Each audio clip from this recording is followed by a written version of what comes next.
Sueño, esos pedacitos de muerte, cómo los odio. Esta es la frase que aparece en Pesadilla, en la calle Elm. Hoy les traigo los casos que sirvieron de inspiración para 3 de las películas de terror más famosas de los años 80. Comencemos.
Bienvenidos y bienvenidas, queridas criaturas de la noche.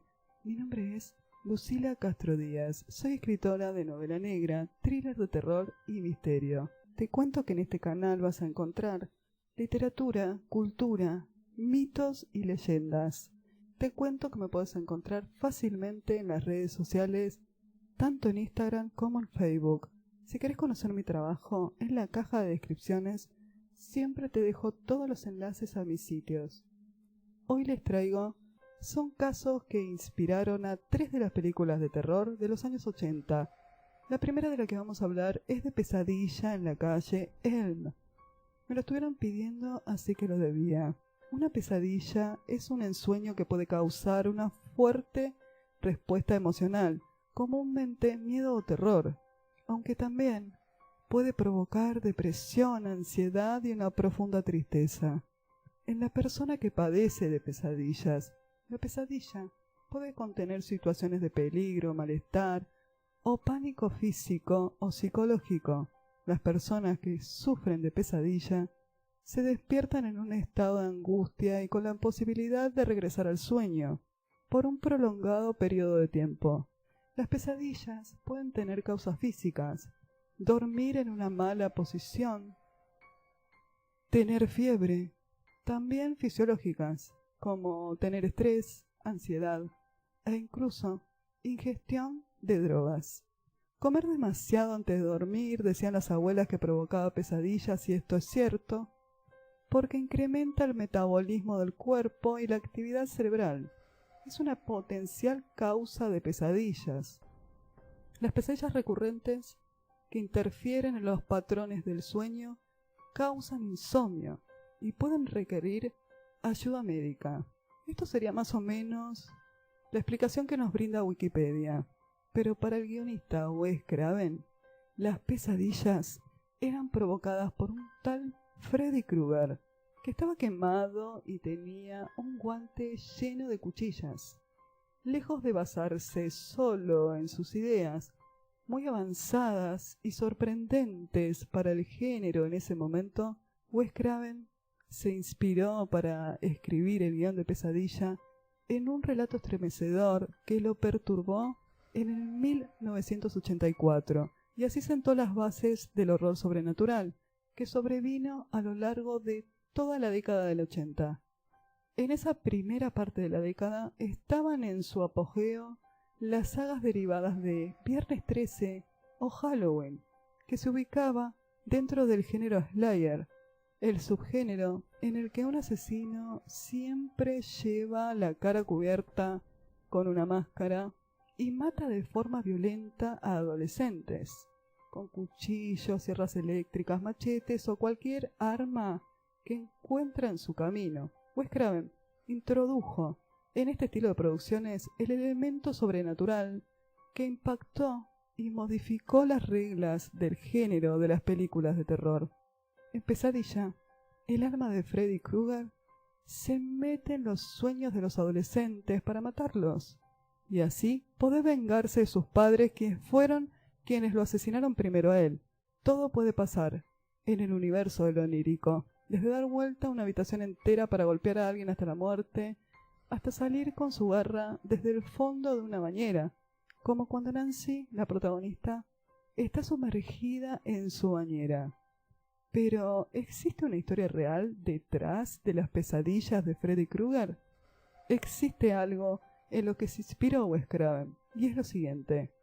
La inspiración del creador de la ficción vino de la realidad, el fin de la guerra de Vietnam y la pérdida del poderío de los Estados Unidos en algunas zonas asiáticas tras caer en ese combate bélico produjo consecuencias fatales en algunos países. Los Hmong eran un grupo de 17 asiáticos que emigraron a Estados Unidos. Huían de la dictadura comunista en Laos y tuvieron que emigrar porque estaban en riesgo por haber ayudado a los estadounidenses.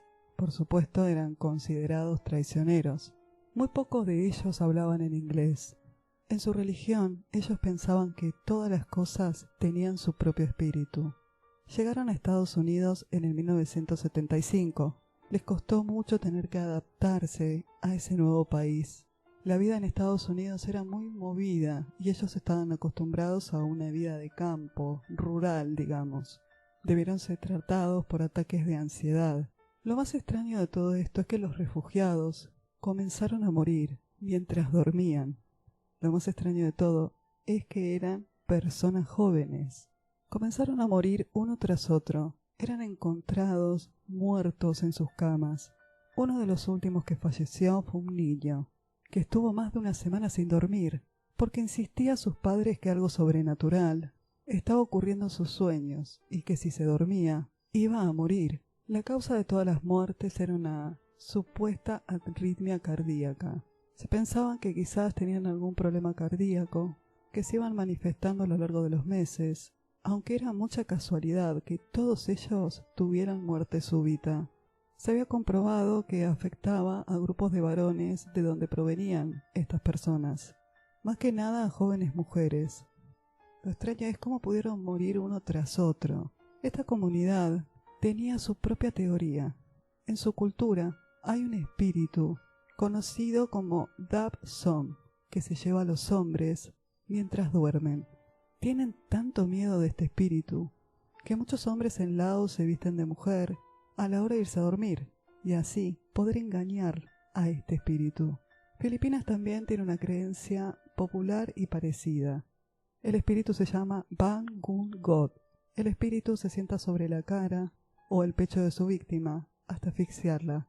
Muchos asociarían esto a la parálisis del sueño. En conclusión, en algunas partes de Asia tendrían a su propio Freddy Krueger, que los asesina mientras duermen. Wes Craven leyó un artículo en Los Angeles Times que relataba una historia relacionada con las consecuencias psicológicas que tuvieron algunos menores que escapaban de esa área del mundo.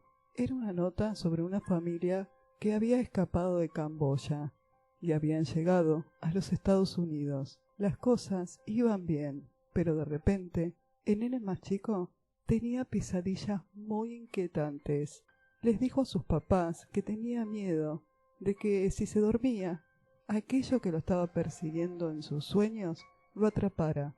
Comentó Wes Craven en una entrevista. Esa desesperación del nene para no descansar lo llevó a pasar varios días despierto. Cuando finalmente se durmió, sus padres pensaron que esta crisis había terminado. Luego escucharon gritos en medio de la noche. Para cuando llegaron a la habitación, se había ido. Murió en medio de una pesadilla, comentó Wes Craven. El director entonces reflexionó acerca de lo que se convirtió en el germen de la trama de la película que lo puso en la cima de Hollywood. Ahí estaba un joven que tenía una visión de un horror que todos los mayores negaban. Esa fue la línea central de Pesadilla. Craven relató el shock que le provocó pensar en lo que sufrió este nene. Fue tan dramático. El chico sabía que iba a morir. ¿Cuán aterrador puede ser esto?, se preguntó. ¿De dónde viene Freddy Krueger? Freddy Krueger fue encarado en casi todas las películas por el mismo actor, Robert Englund. El personaje tiene un doble origen. Por un lado, el hombre, y por otro, la forma, la identidad de uno de los mayores villanos del cine, de acuerdo al American Film Institute, estaría relacionado con la vida de Craven. Según el libro, Nunca dormir otra vez, el legado de la calle Elm, de Tony Hudson. El nombre es el mismo que tenía un nene que le hacía bullying al cineasta cuando estaba en la escuela primaria. A la vez, la contextura de Freddy y su estética están inspirados en otra escena de la niñez de Wes Craven. Él recordó en ese libro que una noche, cuando vivía en Cleveland, escuchó ruidos en la vereda. Se paró y vio desde la ventana del departamento del segundo piso a un hombre que revolvía la basura. Tenía un abrigo y una especie de sombrero. De alguna forma sintió que alguien estaba mirando y miró directamente a los ojos, contaría. En esta profunda entrevista también habló de un origen primitivo de esa manopla asesina. Me fui al comienzo de la vida, cuando los hombres no tenían ni escudo ni armas. ¿Con qué enfrentaban el peligro?, se preguntó. Dientes y garras, argumentó el director, que lamentablemente murió en el 2015 a los 76 años. Dejó un legado que tuvo a la saga de Pesadilla y de Scream como dos de las más relevantes del género del terror, y se metió en los sueños más profundos de todos nosotros. Su Pesadilla en la calle Elm consiguió gritos de terror a generaciones y generaciones de jóvenes, y es uno de los títulos que más se repite en las proyecciones especiales de Halloween. La segunda película de la que vamos a hablar, de los 80, que también tiene casos reales, es Viernes 13. Jason Voorhees. Esta película fue inspirada en varios casos reales. En realidad lo que hicieron fue agregar casos reales a algunos de los asesinatos de los adolescentes en el campamento mientras transcurre la película. El famoso villano de la película de los 80 está conectado con una serie de crímenes brutales que sucedieron en los años 60 y 70. Jason aterrorizó a toda una generación con una máscara de hockey, una mirada penetrante y su fascinación por la sangre y la violencia, a pesar de que no parece, en gran parte de la película, que lo convirtió en un villano único en el cine. En el Viernes 13 fue ese personaje el que se convirtió en inspiración para un brutal asesino serial de Inglaterra. Además de que, según cuenta la leyenda, su historia podría haber estado inspirada en una serie de perturbadores crímenes reales. La película de Sean Cunningham explora todas esas leyendas urbanas que existen en los campamentos de verano, en los que casualmente siempre hay una muerte sospechosa y un fantasma oculto en una de las cabañas más alejadas, en las que obviamente nadie quiere ir a dormir. Viernes 13 es uno de los grandes clásicos del terror de los 80, que es en parte responsable de que los Viernes 13 causen una sensación extraña en las personas. Esta historia gira en torno a Jason, que es acosado y asesinado. Contrario a lo que podrías pensar antes de verla, Jason no es el asesino, sino Pamela Voorhees, quien, atormentada por la trágica muerte de su hijo, decide tomar venganza en los adolescentes del campamento Lago Cristal. La película después revela que Jason, el hijo de Pamela, está vivo y es un homicida maniático que decide terminar lo que su mamá empezó. Esta primera película fue el comienzo de una de las franquicias de terror más emblemáticas, con series de televisión, remake, novelas, videojuegos y cómics. Pero el elemento realmente macabro de la historia no es lo que sucede en la película, sino las historias que supuestamente tiene detrás, como el caso del asesino que se tomó demasiado en serio la misión de Jason Voorhees. El villano de Viernes 13 es un personaje de ficción. Victor Miller, su creador, dijo que usó los nombres de sus hijos y de una amiga de la infancia para darle nombre, pero su historia tiene muchos elementos que coinciden con varios casos de asesinatos y sobre todo con unos casos que sucedieron en Filadelfia en los años 60. En el 1960, 3 adolescentes que acampaban en el lago Bodom, en un campamento que además era muy similar al campamento Lago Cristal, fueron asesinadas por un maniático desconocido alrededor de las 4 de la mañana a cuchilladas. Un sobreviviente logró escapar con la mandíbula rota y una conmoción cerebral. En un principio fue arrestado por los crímenes, pero después fue absuelto. No se logró identificar al misterioso asesino. Otra historia dice que también es posible que la historia pudo haberse inspirado en una tragedia en el 1977, en la que un individuo desconocido agredió y mató a 3 niñas en un campamento de chicas en Oklahoma. Esto sucedió un poco antes de que comenzara a escribir el guión de Viernes 13, que fue a finales de los 70 y a principios de los 80. En ese caso el asesino jamás fue capturado. Otra de las inspiraciones puede ser el caso de Peggy Beck, un misterioso caso de una niña que fue violada y asesinada a los 16 años mientras estaba en un campamento de chicas en el condado de Jefferson, Colorado, Estados Unidos, en el 1963. La policía todavía no puede capturar a su asesino, aunque ya se sabe quién fue. La tercera película de la que vamos a hablar es una que a mí me encanta, que es Halloween, cuyo personaje principal es Michael Myers y su hermana. El legendario villano de John Carpenter está inspirado en un incidente en un psiquiátrico y en 2 de los asesinatos más brutales que hubo. En la noche de Halloween de 1963, un hombre llamado Michael Myers escapó del hospital psiquiátrico en el que había estado recluido desde su infancia.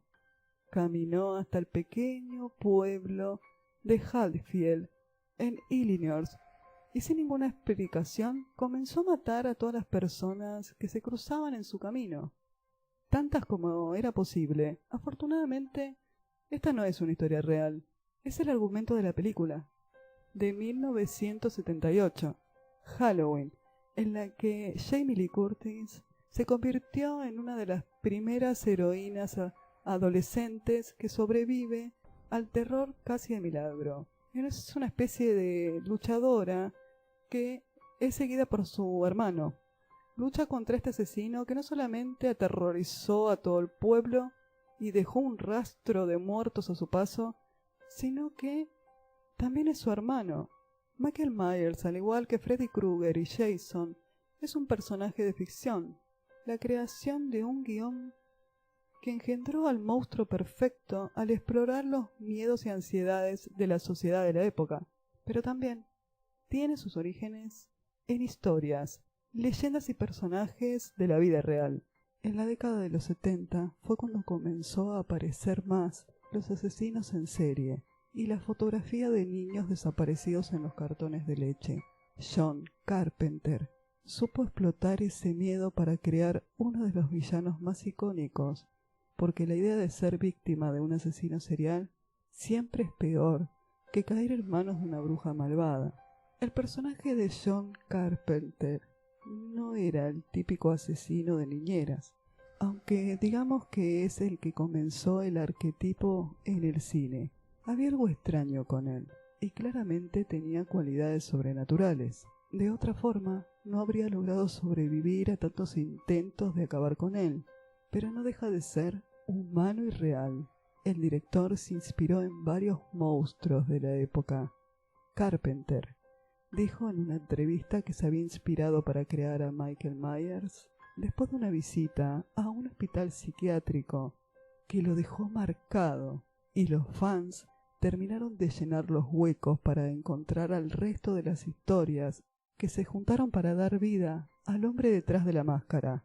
Antes de pensar en asesinos, Carpenter era un estudiante de la Universidad de Kentucky. Tuvo que realizar una visita a una institución para pacientes con problemas mentales. Como parte de su clase de psicología, Carpenter llegó a un hospital y conoció a un paciente que le sembró la idea de crear a Michael Myers, que aparecerá también en Halloween Kills. Visitamos a los pacientes más enfermos, los que tenían problemas más serios, y allí estaba este niño, que debía tener entre unos 12 y 13 años, con aquella mirada, dijo Carpenter en el documental, una mirada esquizofrénica, una mirada realmente demoníaca. Fue traumatizante para mí, probablemente lo más terrorífico que vi en la vida. La mirada de este extraño niño dejó marcado al director e incluso se menciona en la película cuando el médico que trata a Michael Myers, el Dr. Loomis, dice: esta cara vacía, sin emociones, los ojos negros, los ojos del demonio. Gasté 8 años tratando de alcanzarlo y otros 7 intentando encerrarlo. Me di cuenta de que lo que estaba viendo detrás de esos ojos de niño era pura maldad. La niñera y el hombre de arriba. El asesinato de Janice Christmas.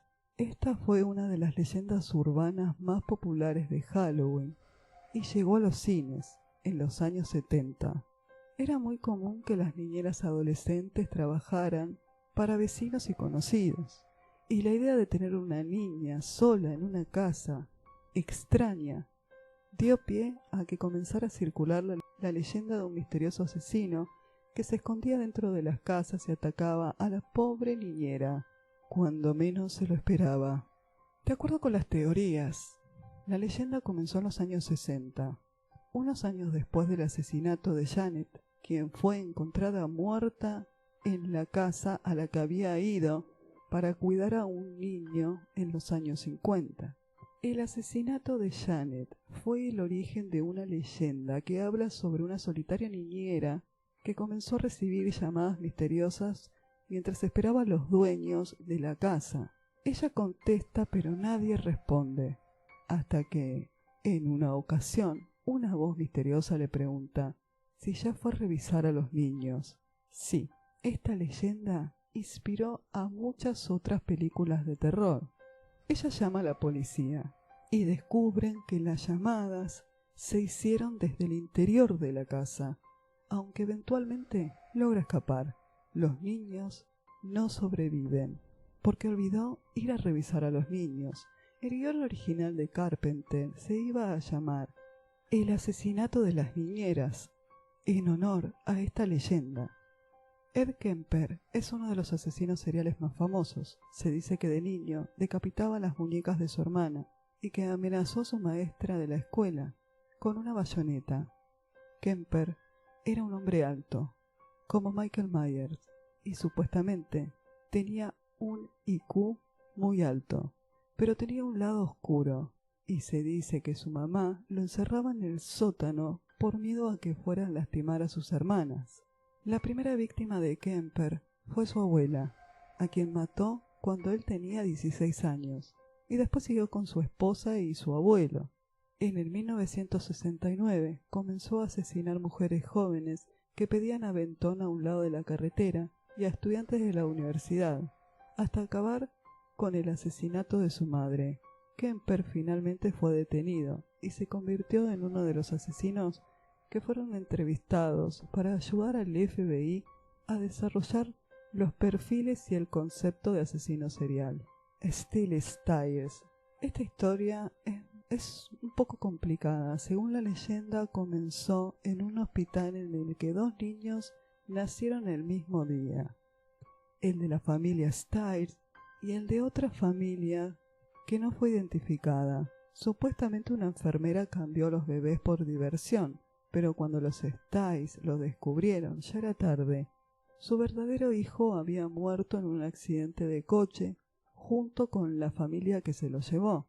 En este punto, los Stiles supuestamente rechazaron al impostor, llamado Steele, y comenzaron a tratarlo cada vez peor, y tuvieron a una nueva bebé, Susie, que se convirtió en el centro de toda su atención. Susie también comenzó a tratarlo mal. Este chico cada vez se estaba enojando más. La noche del 30 de octubre de 1923, a los 11 años de edad, Style explotó. A su hermana le dieron permiso de salir a pedir dulces, pero a él se lo prohibieron. Así que, cuando ella volvió, tomó un cuchillo y le atacó hasta matarla, para después hacer lo mismo con sus padres, que estaban dormidos arriba.